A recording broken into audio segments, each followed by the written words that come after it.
Hey Algebra 2, today we're going to talk about modeling with exponential functions. Crazy question for you. If you only had 2 data points, how would you model it? Okay, how would you decide which type of function to use with just 2 data points? Well, with 2, the only thing we can really do is linear.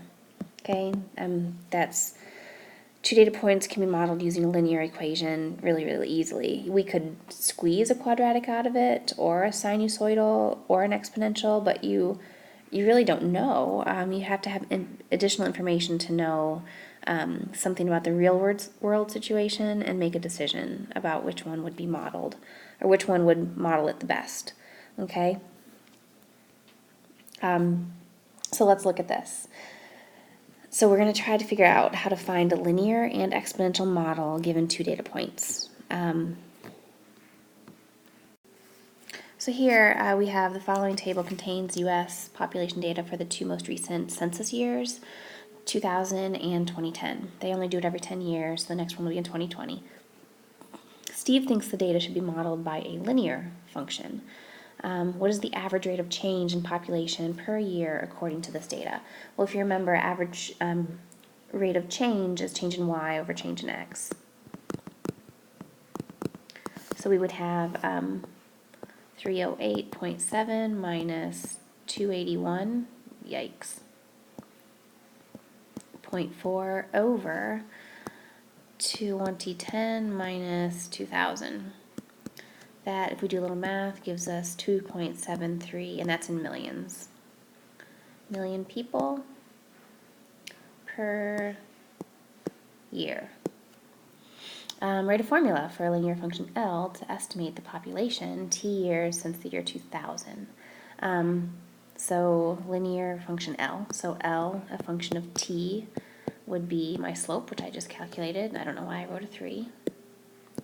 2.73 t plus my y-intercept, which is 281.4. There is my linear function. Okay, we get to use that in a little bit, so write it down. I'm moving on. Philip thinks the data should be modeled by an exponential function. What is the growth rate of the population per year according to this data? Now remember, the growth rate is done by division. So we're going to take this, divide by that, and I get 1.097. So the population will increase by a factor of 1.097. That's my growth factor every 10 years. So I'll write that down. Population increase by a factor of 1.097 every 10 years. So actually, we know how to do this too. So to express this 1.097 as a product of the 10 equal years, to make it a yearly rate, we would just have to do 1.097 to the 1/10. Okay, so that's the annual rate. This would be the annual rate. We did that last lesson, right? And this actually is, if you do that math, that's approximately 1.0093. Annual versus every 10 years. So if we have this, we can write an exponential function. They want it in E, so E of t is the year since 2000. We're looking for this format. And our initial value was 281.4. Let me erase this, because we don't know what that A term is. So we have to use what our value is equal to at the 0 year. Okay, that's at the 0 year. Anything raised to the 0 is 1. Therefore, A equals 281.4. Now we can substitute this and solve for B. Let's put 308.7 in with our new initial value, which would be B to the 10. We're substituting the value 10, 308.7 to solve for b, where up here we substituted the value 0, 281.4, and we were able to use that to solve for a. So now we're going to solve for b. All right, divide both sides by 281.4.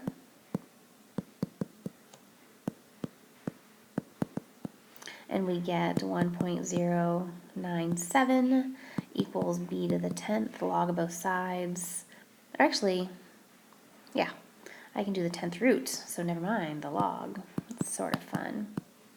10th root of 1.097 gives me b equals 1.0093. Does that look familiar? It should. Therefore, my exponential function 1.0093 raised to the t. That should be a t, not a funny looking shape. There we go. Cool. So there's our exponential function. That was a little bit of work, but I modeled how to do it. So first I plugged in the 0. It's really the y-intercept to solve for one of the unknowns, one of the variables, my a term. And then I substituted the other ordered pair to solve for my b term and got a great equation. I missed that. So part C, I failed to see that. Who has the correct model and how do you know? We don't know. We have no idea because we only have 2 data points. We don't know if either equation models it well because we can't compare it to anything, right? You can't determine who has the correct model without additional information, okay? Yeah, we don't know. All right, let's try another one. Mathematical modeling. So here we have the challenge continues to examine the U.S. Census data to select and refine a model for the population of the United States over time. So the following table contains additional U.S. Census population data. Would it be more appropriate to model this data with a linear or an exponential function? Explain your reasoning. So let's look at this and see. So here it's 1900 to 2010. We actually have a lot of data points, right? Just looking at the data, it looks like I'm increasing 10 to 20 million people per 10 years, roughly. Just analyzing it. So it's not clear looking at the graph if this data is exponential curve or a line. From the context, we know that populations tend to grow as a constant factor of the previous populations. So I think an exponential might work. So let's look at a graph, which will be on the next slide, to represent, we've got at time equals 0, that's the year 1900, and see how the graph looks. So looking at that, the tabular data, we could actually do the differences of each U.S. population entry and see that it's increasing a little bit more than linearly. We could also calculate the quotients, the differences, the quotients, and see that the consecutive population values change by a pretty constant 1.1. So linear definitely is not the fit. It looks exponential, which after you graph it, it proves that it's exponential. If you look, I mean, we're just increasing more and more every 10 years. It would be, a straight linear line. But it is not because we've got that curve going up, right? I mean, that makes total sense, right?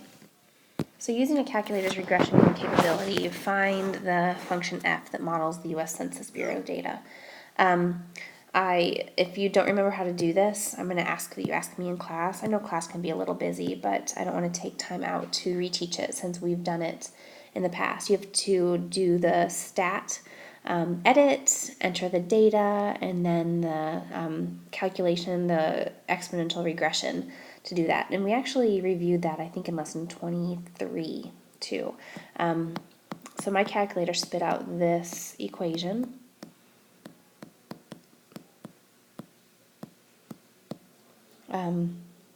The graphing calculator did the exponential regression. I did time equals 0, which was the 1900, and that's what I got. Cool. So let's find the growth factor for each 10-year period and record it in the table below. What do you observe about these growth factors? So basically all I'm doing is taking 92.2 and dividing it by 76.2. For that first one, if you do that division, you get 1.209974. 1.0, yep. So I'm going to go ahead and do the rest of them. I'll be right back. All right, there you go. It looks pretty consistent. You have a few, high spots. And really it looks really consistent.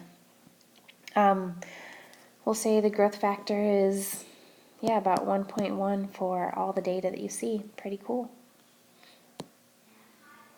So for which decade is the 10-year growth factor the lowest?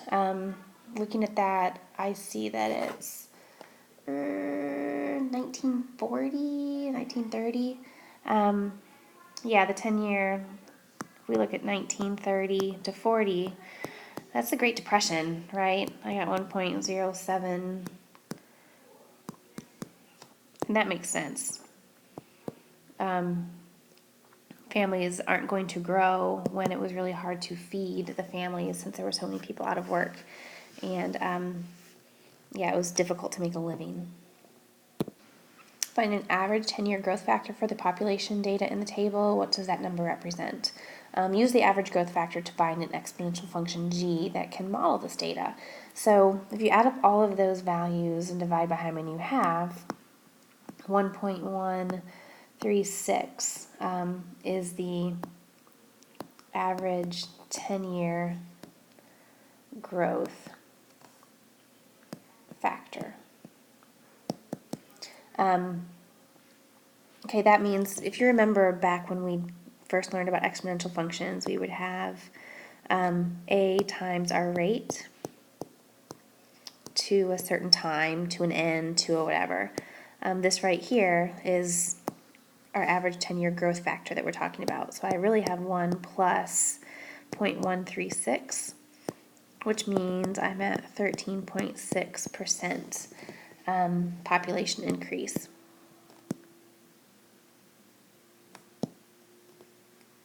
Every 10 years.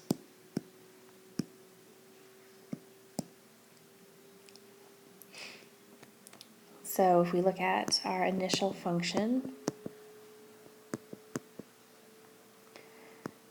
going back to that table that you see at time equals 0, then we can say that our function as a factor of time is our initial value times 1.136 raised to the t over 10. Since it's every 10 years where we would want it annually. T means the number of years since 1900. Very cool, we got an equation. You have now computed 3 potential models for population in the United States. We did E, we did F, and we did G. Very cool. Which one do you expect to be the most accurate model based on how they were created? Explain your reasoning. Personally, I think this one, because we calculated it over the most pieces of data. So that's my guess. You could say that the function f we found through exponential regression. That would be number 2. This would be the p of t that we did with the exponential regression. And that may be true. The calculator crunched many more numbers than we did. It used all the data points to compute the coefficients of the function, not just the average. I doubt this one because it didn't use very many data points and it was only the most recent data points. So I doubt it, but we could argue any of them, right? All right.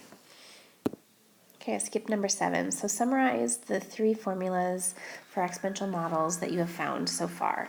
I've got e of t equals 281.4, 1.0093 to the t. Then I have f of t is 81.1, 1.0126 to the t. And then g of t, which was 76.2. Oops, hold on, mistake here. 1.136 to the t over 10, right? Yep, to the t over 10. In the e of t, the population is 281.4 million in the year 2000, and the annual growth rate is 0.93%. This is the initial population. In f of t, the population is 81.1 million in the year 2000. Sorry, this one is in the year 2000. And this one's the initial population in the year 1900. I misspoke. And my annual growth rate is 1.26%. And then in this last one, 76.2 million in the year 1900, a little off from the f of t, and the growth rate is 13.6. That's a huge difference. Our growth rates are like crazy off, right? In the function e, t equals 0 corresponds to the year 2000, while function f and g, t equals 0 corresponds to the year 1900. Let's see, this one is a 10-year growth factor. Maybe that's why it's so big. Where here we have an annual growth factor. Oh no, I said that backwards. I'm sorry. In g of t, looking at that, yeah, 10-year growth factor.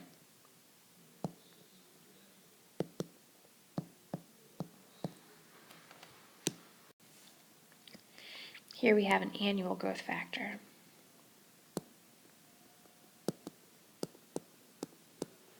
And an annual growth factor.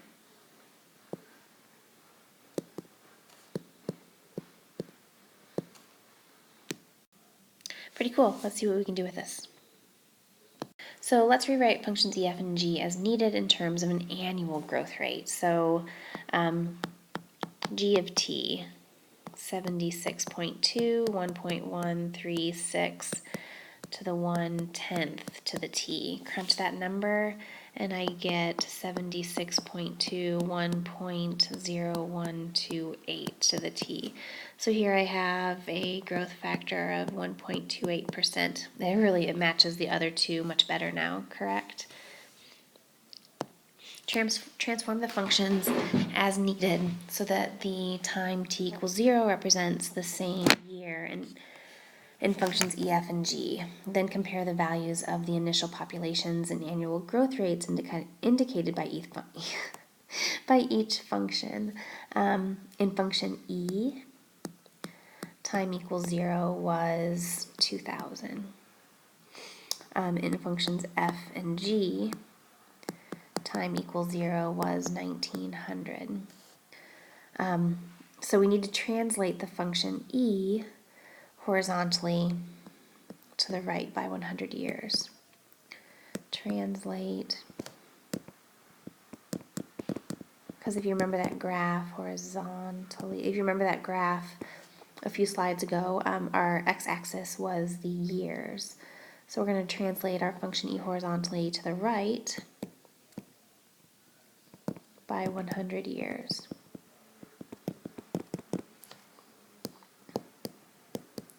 So e of t equals 281.4, 1.0093,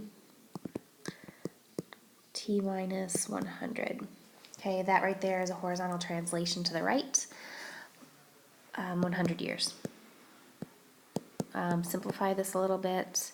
This gives me 1.0093 to the negative 100 times 1.0093 to the t. Simplify that. These two right here will give me 111.5, 1.0093 to the t.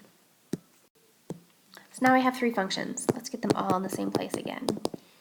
111.5, 93 to the t. Ooh, I don't know what happened there. Oh goodness, that's not the eraser. That's awesome. And then we have f of t, 81.1, 1.0126 to the t, and then the last one. So now we have them all starting at time, at the same time, the same year, right? Now we can really look at them a little bit closer and see which one may fit the best. Let's see. I've got the biggest initial value, the biggest initial population, and the smallest growth rate. Crazy.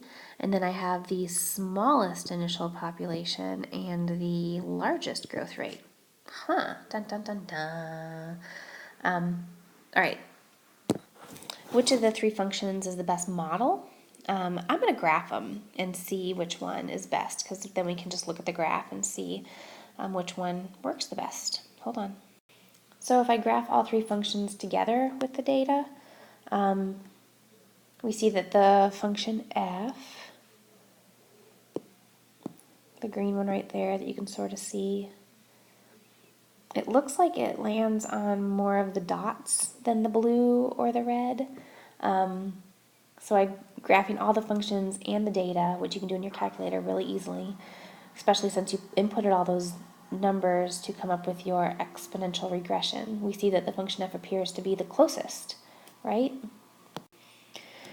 Number 11, the U.S. Census Bureau displays the current estimate of both the United States and the world population.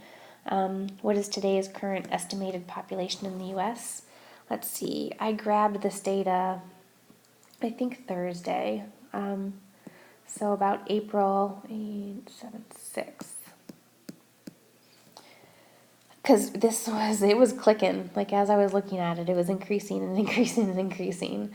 So that's today's current estimated population. Well, not today's, but let's see. If time equals 0 represents the year 1900, what is the value t for today's date?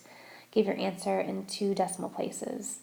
So today, as in the day I'm recording, it is now the 9th of 2017. So the year since 1900, I have 117 years. Let's get the decimals. April divided by 12 months is 2/3. There's 1/3. So I'm at 117.33. So that's where we are. I know this isn't extremely accurate. I could do number of days that we've gone through so far this year over 365 to get a little more accurate, but we're good. I mean, this number's clicking as I talk, so we're good. So I have his time is 117.33, which works. So let's evaluate each one of those functions at this. I have these functions in my calculator still, so I'm just going to evaluate easily. And G. I'll be right back. So there's my first answer, my second, and my third. How close is that to their estimate? Like, where are we? The closest estimate, I would say, is E. Do you guys agree? That looks like the closest estimate to today's population. All three functions are pretty close. I mean, they're all three actually too high. But goodness, I mean, they're pretty close. All right, moving on. So I skipped letter D because it said with your group discuss some possible reasons, and we didn't do this in groups, right? So use the model that most accurately predicts today's population in exercise 9, part C, to predict when the US population will reach 500,000. So 500,000 is 500. I'm using E, right? 1.0093 to the T. Let's crunch some numbers. Okay, divide both sides. And I have 4.48, 1.0093 to the T. Log of both sides. So I'm going to have log of this number over log equals T. That means T equals 162. That's a 2. That's going to predict when the US population will reach 500,000. So that T is years after 1900. So I'm saying year 2062, right? Based on your work so far, do you think it's an accurate prediction? Justify your reasoning. Well, depends on your opinion. We know that population continues to grow, but it's also growing at a slower rate than it used to. It's decreasing as time goes on. So you can think what you want, and it's going to be all opinions. I think the population will reach 500,000, or sorry, are we at 500 million? Sometime, but we can't really predict that, right? Okay, so here's a graph of the U.S. population since the census began in 1790. Which type of function would best model this data? Explain your reasoning. It still looks exponential to me. We could take short pieces of it and say that it's linear, but if you put it all together, it's exponential, right? All right, exercises 15 and 16. It looks like I just have 4 more slides, so we're doing good. All right, the graph below shows the population of New York City during a time of rapid population growth. Finn averaged the 10-year growth rates and wrote a function of f of t equals 3, there's numbers missing there. My book says 33131. There's a 1 missing there. Times 1.44 t over 10, where t is the time in years since 1790. Gwen used the regression features on a graphing calculator and got that function, where t is the time in years since 1790. Rewrite each function to determine the annual growth rate for Finn's model and Gwen's model. If you look, Finn's function, yep, there was a 1 missing up there. 33131. We're going to get that 1 over 10. Oops. Oh, goodness. Didn't grab the eraser again. 144, 1 over 10th. To get them both in the same, get our growth rates so that we can compare them. 33131. Sorry, here we go. 33131 times 1.037 to the t. So our annual growth rate is 3.7%. And then we have Gwen's function. We can just look at it. Was 3.6%. I was missing question B. I'm doing that a lot in this lesson. What is the predicted population for the year 1790 for each model? So we're at time equals 0. Finn will be at 33131, and Gwen will be at 48661. There they are. We already did this. So Lenny calculated an exponential regression using his graphing calculator and got the same growth rates as Gwen, but his initial population was very close to 0. Explain what data Lenny may have used to find this function. He may have used the actual year for his time values, not the year equals 0. Not the year, and we just say that at that year time equals 0.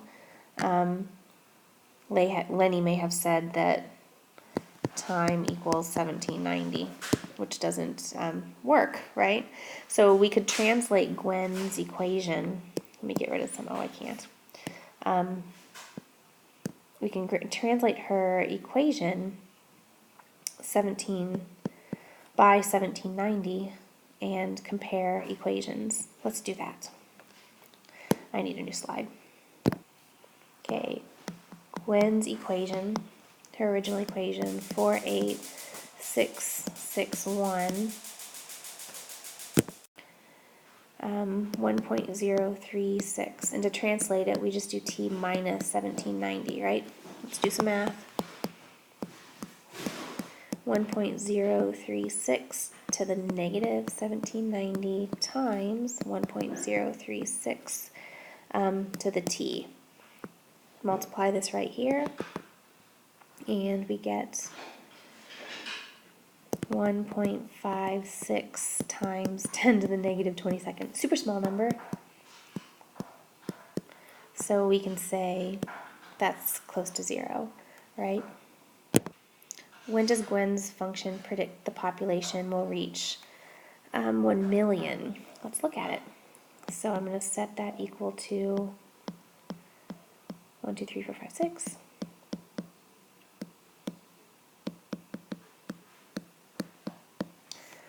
Divide both sides by 48,661, and I get 1, 2, 3, 48,661,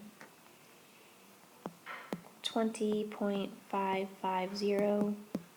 I'm keeping it in my calculator though to try to keep my accuracy. Take the log of both sides, so I've got the log of that number. So when I calculate it, I'm going to use my answer in my calculator to try to keep my accuracy. So the log of my answer, divide by log of, and I get t equals 85.47. So Gwen's model predicts that the population will exceed 1 million after 86 years, which would be during the year 1867. If you look at the table, or sorry, the graph, it appears that the population was close to 1 million around 1870. So that's pretty close. That's a pretty fair estimation, right? So based on the graph, do you think an exponential growth function would be useful for predicting the population of New York in the years after 1950? If you look at that, I'm not thinking. So the graph appears to be increasing, but curving downwards. So an exponential model, let me look at the graph again. Yeah, after 1950, it's sort of, if you look at it, you know, we're pretty flat in the bottom. You have it in front of you. We curve up a little bit, and then it seems to curve out a little bit, like that. So probably not. An exponential function should always curve up. So yeah, because of that, probably not.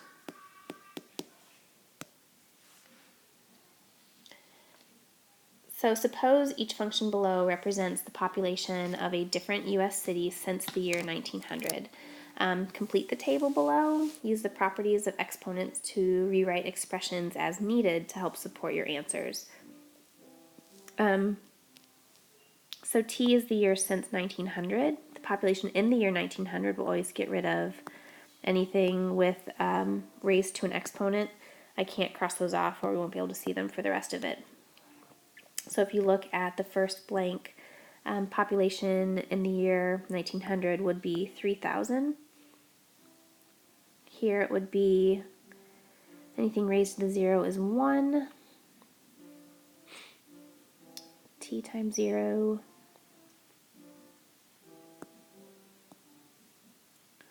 10,000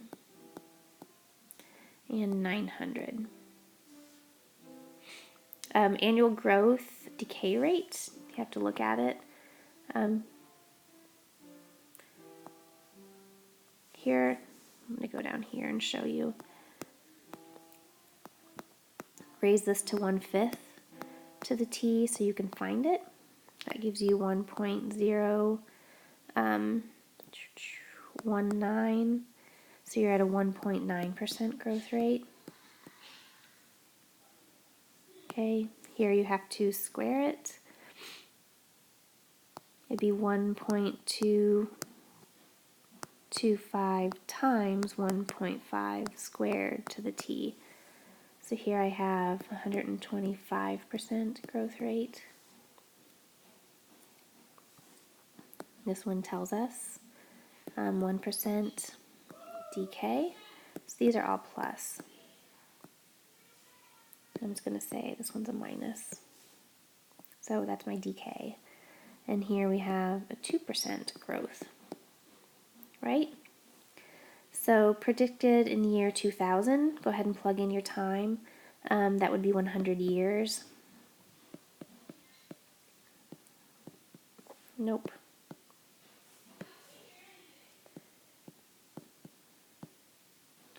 Oh, my handwriting. Let's try one more time. 20,182. This one's crazy. 7.3 times 10 to the 34th. No. 475. And then 6,520. So between which years did the population double? I used a table in my calculator to try to find it. So you can see the years a little bit better, rather than just keeping on calculating until you see a pattern. And between 1935 and 1936. Very cool. Could the function e of t equals 6,520 times 1.219 t over 10, where t is the year since 2000, also represent the population of one of these cities? Use the properties of exponents to support your answer. So let's mess with these a little bit. I'm going to do 1.219 1 over 10 to the t to see if I can get it in the same terms. So that gives me 1.02 to the t. And if I look back at the problem, which is on a previous slide, that looks very similar to the d of t problem, right? My initial value is a little bit off, but my rate of growth is the same, right? Also, if we look, so this is very close to the d function, the d city. Also, if I look at e of 0 with this function, it's very similar to d of 1 of the function in the table, which is pretty cool. I'm sorry, d of 100.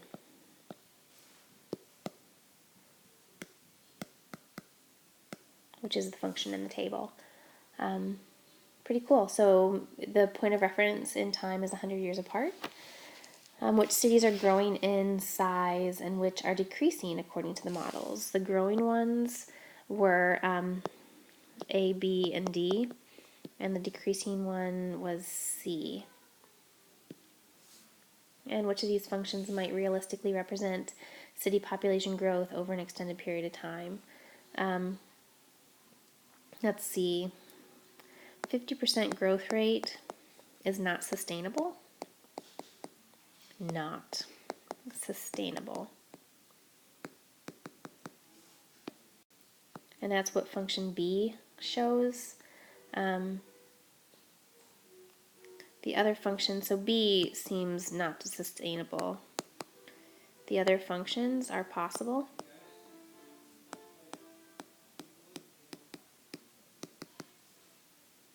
Cool. That's it for today. I picked out some really good problems for you. I hope you enjoy them. I think exponential modeling is sort of fun, so I hope you agree.